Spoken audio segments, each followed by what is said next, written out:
let's just get straight to it. Last week you were here, you complained of potholes, you mentioned a couple of places where you have noted, you've noticed pothole, most notably that Oron Road, which a lot of persons like myself concord.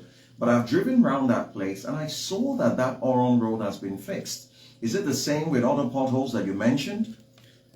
I think it is good here to appreciate and also acknowledge the governor of Akwa Ibom State and to also commend the management of Passion FM.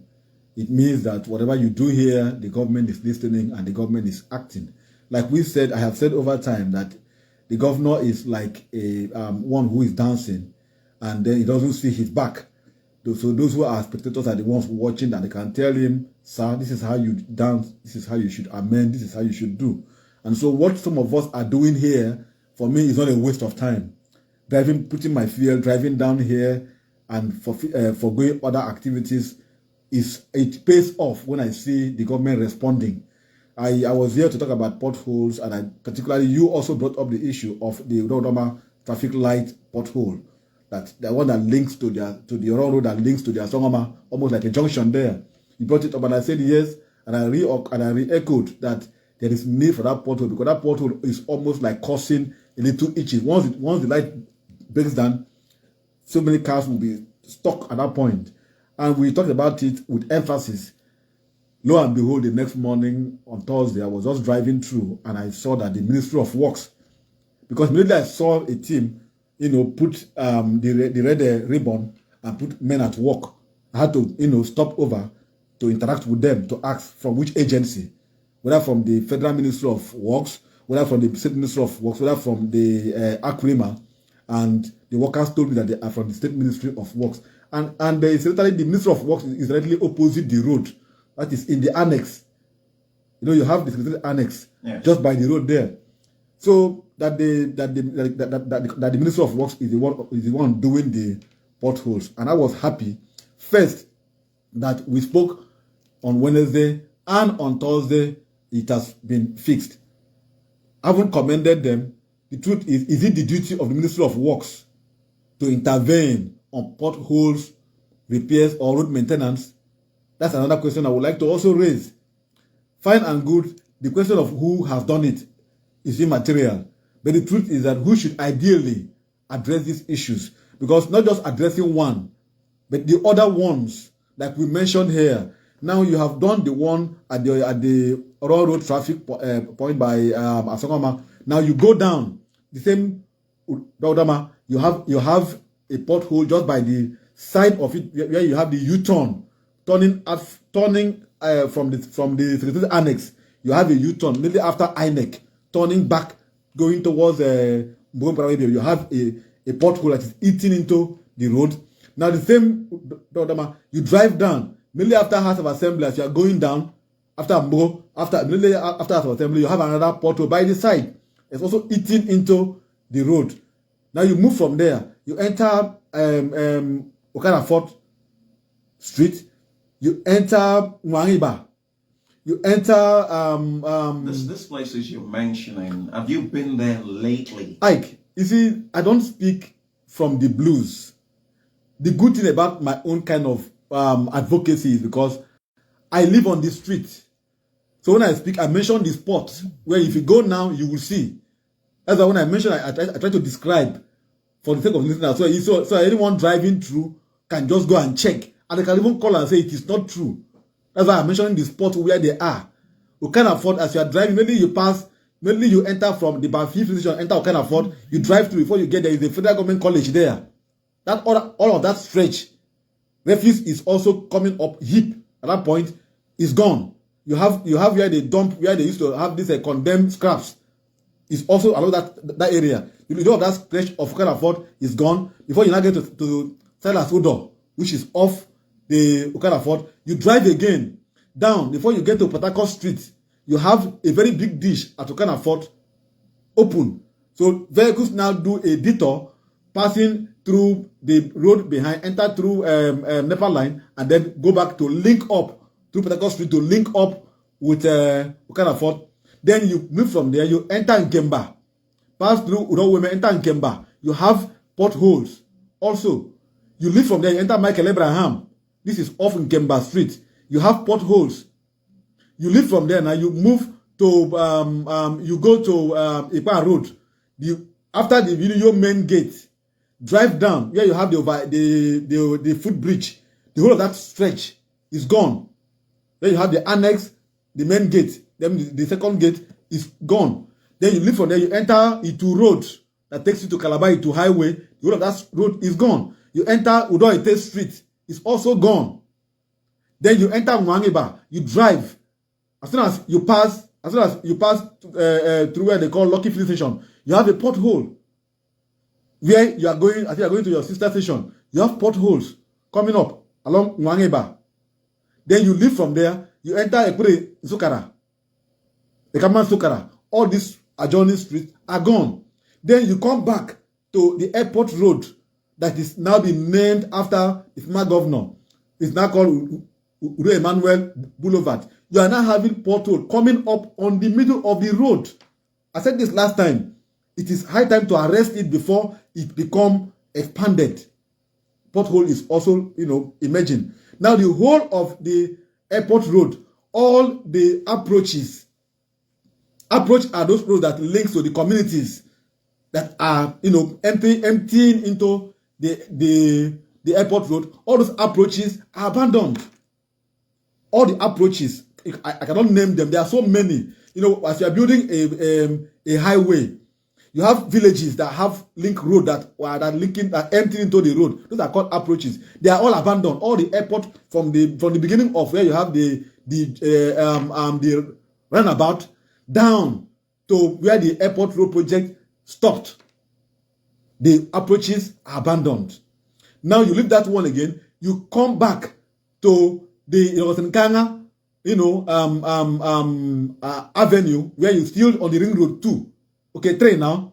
The whole of the approaches too that takes you to Mwangeba. All the approaches that emptied into the road are gone. They are abandoned. You now enter this other side that leads to Aka, Namudo. This is still the ring road 3. The whole approaches that that emptied into the highway are abandoned. Now you come to something Udoidium from this Aka road, driving down to Mechanic Village. That new ring road is called something Udoidium. The whole approaches are gone. What about those potholes around the Mechanic Village area? It's same thing. Mechanic Village area, the pothole, maybe you pass, there is a bottling company there. Bottling company that was there before. It's no more there. All that, there are potholes there that slow down the move of traffic. So these are the issues that we are raising. And if you go to Nelson Mandela along the Calabar to highway, you still have potholes. And it is not the duty of the Ministry of Works, for crying out loud, to fix potholes. They should be busy dualizing roads, monitoring what is happening, the project given to contractors to do, and you have an agency that is empowered by law of the state to maintain roads. It's like FEMA, Federal Road Maintenance Agency, and you have the Federal Ministry of Works. You will not see the Federal Ministry of Works coming to patch potholes. Let's get it right. I'm not saying this because I have anything for, but I'm saying the ideal thing so as to enable let the agency that is with the expertise to handle maintenance road be the ones to be assigned. Now we are done with the issue of potholes. The issue of street lights. Akwa, yeah. Okay. Akwa Ibom State Road Maintenance Agency and other infrastructure agency. Akwa should be the one to fix. They should be able to have data. As I mentioned these potholes, by today they should be able to go and excavate those potholes and begin to fix them. Seen much of them lately. That is the question we've been asking. That is why I was here last week to talk about it, but the next day we saw the Minister of Works going to fix potholes. Now I'm saying that if it is the duty of the Minister of Works, assuming and not consider that they are now the Minister of Works to handle potholes, then they should go about doing all these potholes. But because it is not their duty, is an agency that is under the Ministry of Works, so to speak, which is already under the Ministry of which is already under the Governor's office, which is the Akwa Ibom, that should handle potholes. Now we are done with potholes. Same thing with street lights. The same agency, Akwa Ibom, is empowered by law to maintain street lights. Like if you drive the street, apart from the Oron Road, the airport road, that you can have street lights, the whole of Beldoma, the whole of where you have street light, they are gone. And because they are not functioning, tomorrow some vendors could have opportunity to go and vandalize it because they are no more working. So we are saying that the Ministry of the agency, Akwa Ibom, should wake up from slumber and go and fix potholes and go and handle the street lights and as well as maintain the traffic lights. This morning coming down at the airport where I saw the traffic light is working. But how many hours does it work? That's the point. So we need to, the governor need to ask questions. Why are these issues coming up? The government have spent 15 months in office. Have you noticed refuse have also resurfaced in the state? Where is the ASEMA under Prince Akwa Ibom, who was always winning award for the state for the best cleaning of the state, the best clean city? Where is ASEMA today? Why is ASEMA not also evacuating refuse? We are having refuse heaped up, and they will almost eat into the road. I just mentioned we can afford. Go to the street. If you mainly Ibom Hall, there is a street they call Akwa Ibom that emptied in the Samson Radium. You have refuse. Go to Akwa Ibom, you have refuse by the side. So where is ASEMA? Then you are driving through the village, your village road. That one is a no-go area. I have over time taken this upon myself to engage ASEMA to ask what they are doing with the your village road. And that one is even becoming a security threat to the government house because you have government house and you have a community that is your village proper. The community is living there. And if you drive through that road, you can, in fact, the goozing, air that you receive can, put you into emergency sickness. So what is happening? Both the road is dilapidated, both the refuse is eating into the road. Go to Itam market and the rest, you have refuse coming up, sprinkling up. So you have two agencies that have not been effective under the Pastor Moino's administration 15 months. You have the Akwa Ibom, you have the ASEMA. These two agencies have become dull. They've gone to bed. They've become either almost abandoned. Hold on, Otwekong, if I may interject you, I'm not holding brief for ASEMA. They will say that they are doing their job, and that some of these areas that you've mentioned, perhaps these are areas where dirt are springing up and they are not aware of it. Or these are random areas. I think you'll see some. You must get it. Hold on, please. You see some of this waste evacuators almost on a daily evacuating waste. So if they are not going to some of these areas, maybe that is not their jurisdiction per se. But you've raised two very critical questions which I'd like to probe further. You talked about Akwa Ibom, and now you're calling out ASEMA. For these agencies to function, they would need money because their job is almost on a daily. As these issues come up, they cannot be fixed with empty hands. But I'd like to, ask questions. Forgive me. I stumbled by one of the local papers and it asked a very pertinent question. And just like some other persons who are curious, I am also curious. Quoting Ibom Nation, there is a section on Ibom Nation on the 26th of August, and it's on page, let me be sure, let me zoom in, it's page 8, and in the front there it also says, Governor Umoino not paying impressed, like a question. Now, so if you're calling out these two agencies, and you're saying by your assessment, they haven't been up and doing, question we should be asking, are they getting the funds needed to do their jobs? Or Twickham? I don't want to be tempted to go into what I want to call wild goose chase. There is a budget that is running that has been approved for the state government to run, and that budget is going to terminate by December. I want to believe that all the agencies are funded. I'm not going to stay here to speak for any agency until they say so. That is why I'm calling them out, for them to do their duty. Let them come and tell us we have not been funded, for we can now speak for or against. While even talking, like, have you been to the Dr. Nkanga Secretariat Complex? It has become a bush. Which have overtaken the Secretariat just here. That is where you have all the ministries of government. The government engine room has overgrown by wheat. Go and check it. So if you could have a Secretariat complex overtaken by wheat, what are we saying? Are we saying that it's because of lack of funds? Or are we saying that the relevant agency that ought to clean up the Secretariat, for instance, which is where is housing the workforce of government, is not doing their job? So question should be, the governor should begin to ask his appointees, what are they doing? That's why when we call out these agencies, we want the governor to ask them, we have released funds to you. Why are you not working? If funds have been given. Ike. No, you must create room. You must create room. Ike. You must create room. Ike. It's I am not going to speak for any. I have just told you that the budget has been budget is running. Otwekong, as journalists that we both are, we will not speculate. That's the point. And one thing that we must do, which is our statutory responsibility, is to probe and ask questions.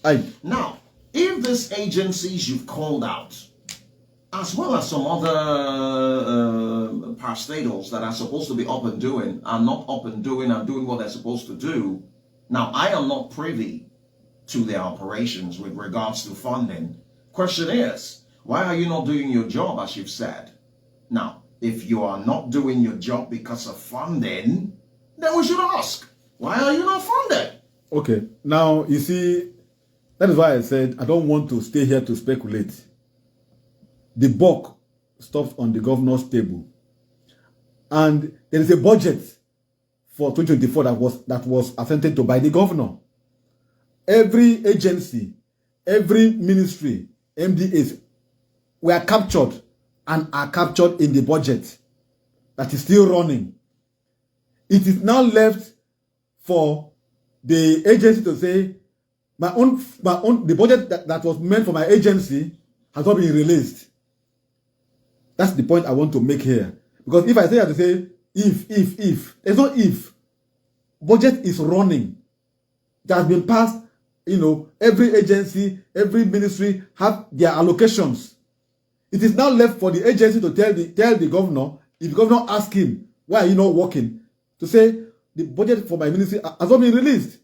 So if you sit here as a journalist to say, if, then you'll be missing the onions in the issue. The onions is that there is a budget that has been passed.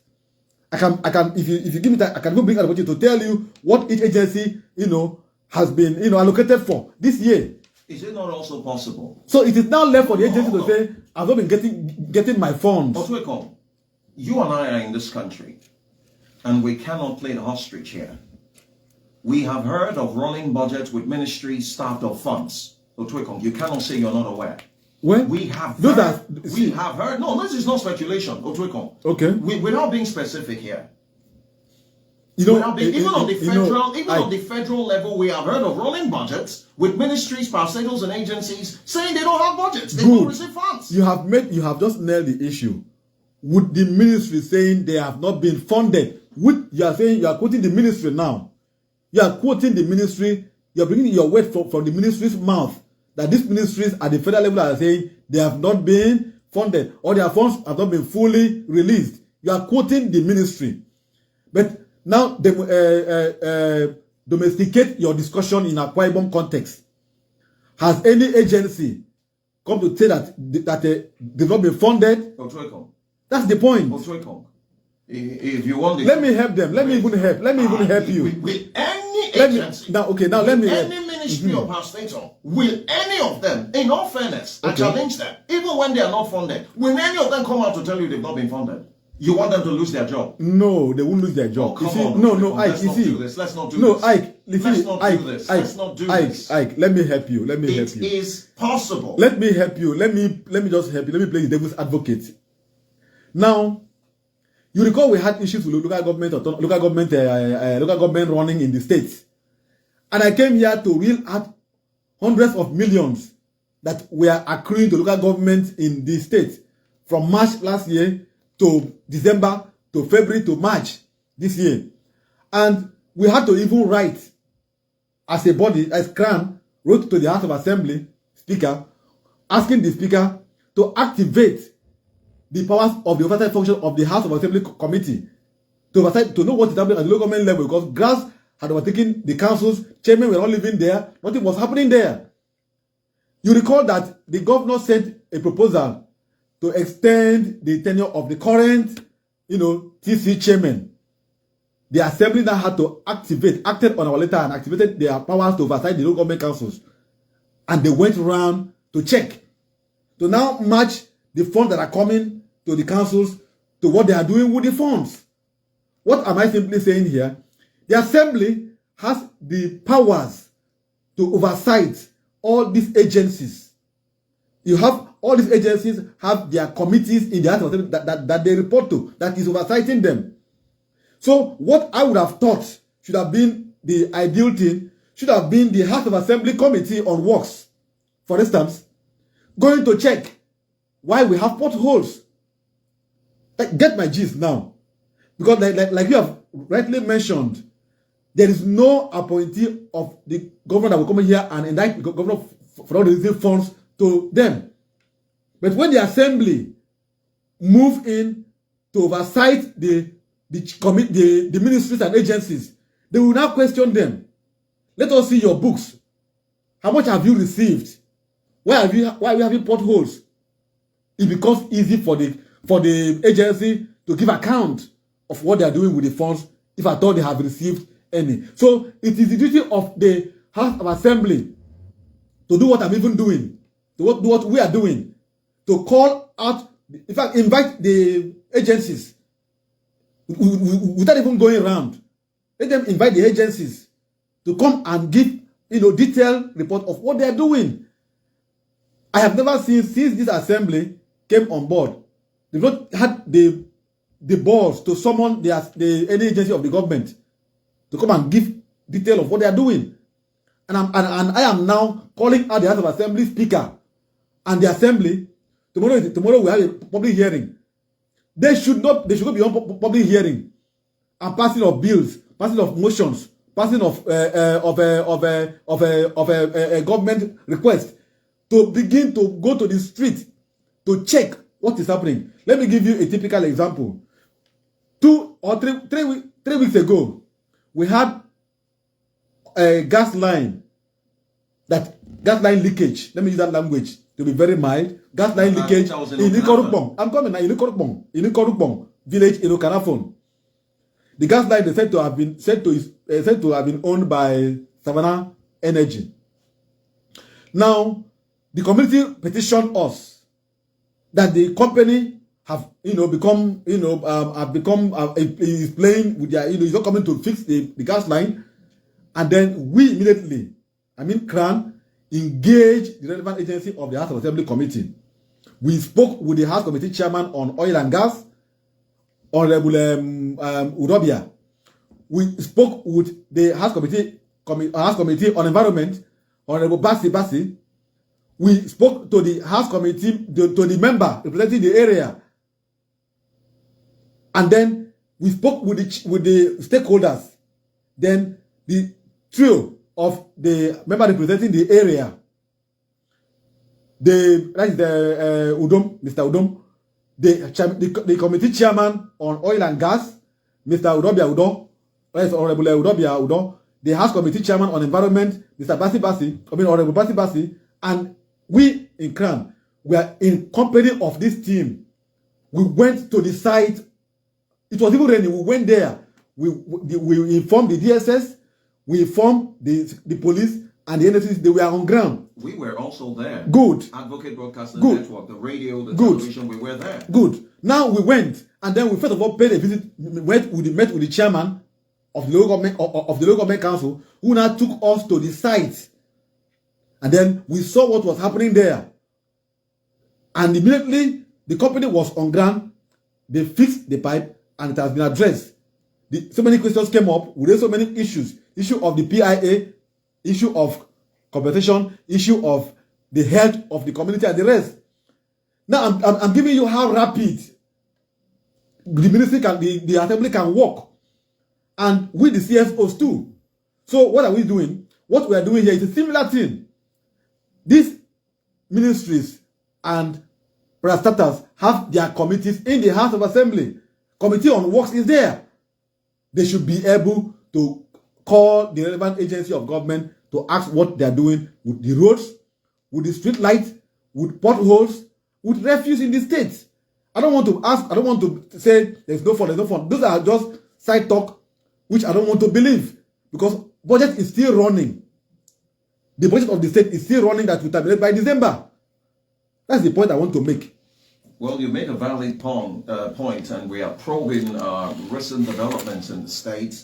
Otwekong usually does a yeoman's job going around checking some of these things, and you can give him his flowers. The man has been very consistent in pointing out some of these issues. Now, the one thing needs to be clear here before we bring you into the conversation. Before somebody says, you people are just there criticizing us, you people are just there talking. No, these are issues based on facts. As one very popular person will say, go and verify. So go and verify, get up, do your job. Because at the end of the day, the buck stops on the table of Mr. Governor. And if anybody has received funding and that person is not doing their job, we'll call them out. Exactly. We don't hate you. We just want you to be up and do your job, so that the Akwa Ibom can be better and finer. Yeah, last week when I came here, you also raised the issue of, we talk about the issue of petrol, and we mentioned the issue of the task force that the governor said will be set up. We also spoke about the issue of unions in the market. The union in the markets. I don't know if that one has stopped. You see, that is, when I come here, like I said, I'm not bankrupt by anyone. I don't owe anyone any apology. I cannot be guided to speak what is not supposed to be spoken. I've been doing this advocacy for over 3 decades now. I have remained the way I am. I will rather trek, if I don't have petrol in my car, to come here and sit down and tell the government what the government is not doing right. Now, same thing happens. Do you know how much is petrol now? Petrol is gone to 951,000. That's it, 1,000. 1,000 per liter. And the relevant committee or SSA to the governor on petroleum matters, my friend and brother Victor Etefia, has not addressed us. He was here, said he needs a month. He was here like a month ago. Ike, don't tell us. I'll tell you what's happening. It hasn't been a month. Well, he said he needed a month to address this matter. Ike, I don't like this issue. I don't like the issue of Ike. He was just recently appointed. Ike. You see, I don't like this issue of he was here. Tell me he's coming here to tell us what is happening today. Petrol price keep increasing on a daily basis. He was here like 2 weeks ago. Is that enough reason to say he has done his job? He should be speaking to the press. He should tell us what is happening. As if when will he now resume? As we speak now, he will get his impress. For the day the governor made the pronouncement, he's been payrolled with taxpayers' money. How many more months do you want to wait to begin to go out on the street to do your job? This job is not a white collar job that you wear tie and stay in your house. Ike, don't tell me he was here. Tell me he's coming here when I leave to address the state and tell us what is happening. Nobody knows what is happening. We are living in the dark. If the blame is from NNPC,